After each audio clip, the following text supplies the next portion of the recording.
Alright friends, how's it going? Mr. Dave here with Noodle. I got my buddy's oud. It's found in Greek music. This week we're going to be learning about the music of Greece. So what I did is I chopped up my lessons from IM and put them together. I hung out with my friend Costa, who is a bouzouki player, and he tells us how Greek music works. Check it out. He's going to tell us a little bit about his instrument, and we're going to check out how it sounds and how it works, and some other Greek instruments today. Okay, here's Costa. Modern Greek bouzouki, and the shape of it is similar to a mandolin, with a long neck like a guitar. And this bouzouki, if you notice, if you look real close, it has double strings. So you play strings in a set. You play two at the same time. So here's the high note. This is D, A, F, and C. And F and C both have a low, what we call a low octave note. So here's the low one, and here's the high one, and the low and the high, and you play them together. So you get what's called like an octave sound. So anytime you play one. Alright, you guys know what an octave is. We have a scale, our first note, our root note, the first note of the scale, and to make it an octave, we'd play that same note 8 notes up. So his bouzouki plays a low octave and a high octave at the same time. Note, you're actually playing two. And this instrument is, it comes from Greece, and it originates from an ancient Greek instrument called the pandura, which is a 3-string instrument. And you'll commonly see instruments like that all around the world that have 3 strings that are picked with a pick like this, or something similar. And it's used in folk music and modern pop music. It's used in kind of like blues, and likewise, it can be used in any kind of music that you like. You can play anything you want on this instrument, and it'll sound good. It'll sound very nice. Awesome. All right. Let's check out a video of Costa playing his bouzouki. The quality of the phone wasn't. Whoops, where'd it go? Wasn't that good, so we had to. Yeah. Alright, let's check out Costa playing the bouzouki. The quality of the phone call wasn't that good. You couldn't hear the bouzouki too well, so we're going to use YouTube examples. Here's Costa.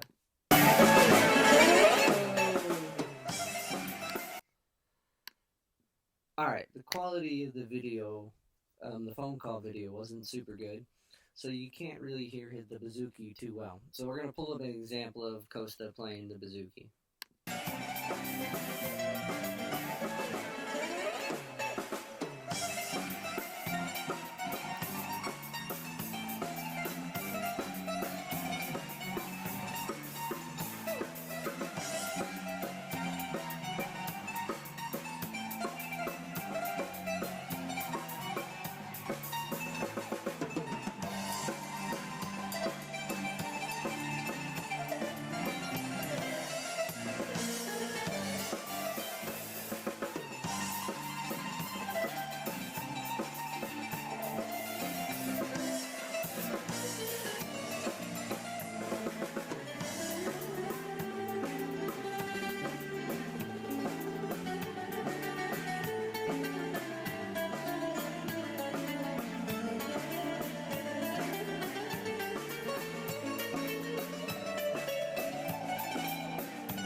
friends, here we go with our next lesson of the music of Greece. We're going to talk about some of the melodic aspects.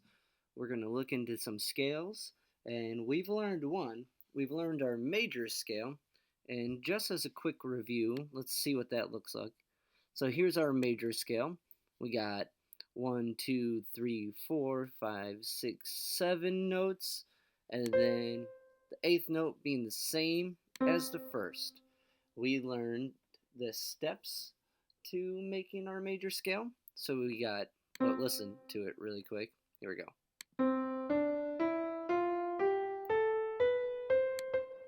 And we've used this scale to play and learn every song we've got so far. So every song we've learned to play, we use the major scale. Let me phrase it that way. That way makes more sense. Our major scale is made from a whole step, half, whole, and half. What we're going to learn today is these scales up and down here. We're going to see how our sharps and flats change the scale, which would change the type of music we can make. And we've learned we can make a lot of music with just this one scale, but with some sharps and some flats, we're going to see what all we can do. Kosta's going to introduce us to some scales found in Greek music.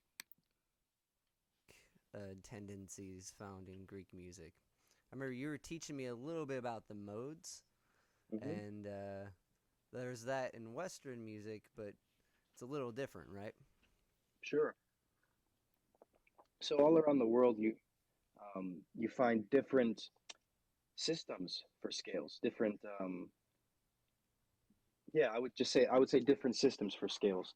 In for instance, in India, they use scales that are called ragas, and they sound, very different than what we're used to. They sound amazing, but they've got little tiny differences in the scales that you Yeah. wouldn't necessarily think about. Like the major scale, it'll have some little variations.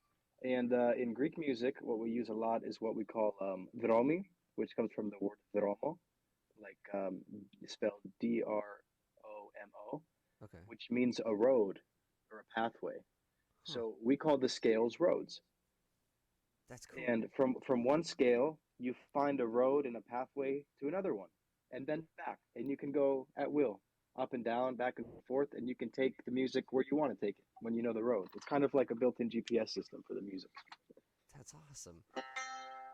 So, for instance, we have our major scale, let's say like C major. We'll go up one way, but we can come down the other way, and we change one note. So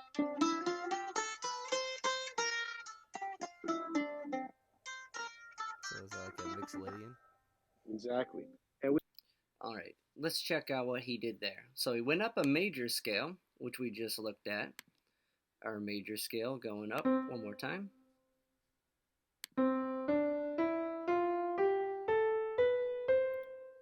But he went down this scale.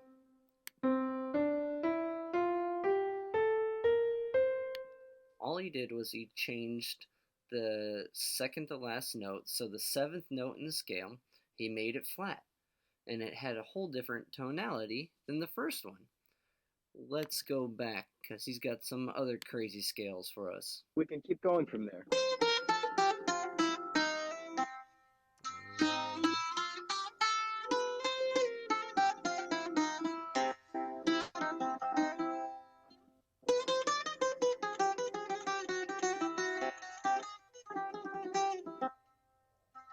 Alrighty.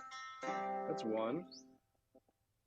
And there's some other really cool ones, like the harmonic minor. Ooh.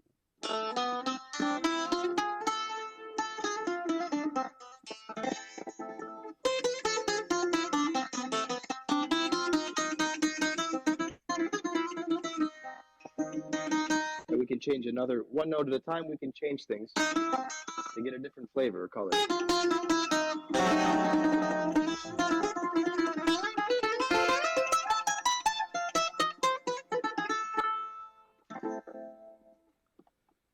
Yeah. So that one was called Neveser. That was harmonic minor with Neveser. What's Neveser? Neveser is we change one note of the harmonic minor. One, two, three, the sharp 4. Oh. Alright, let's check out the harmonic minor. So, first we gotta see what the minor scale looks like. So this was our C major right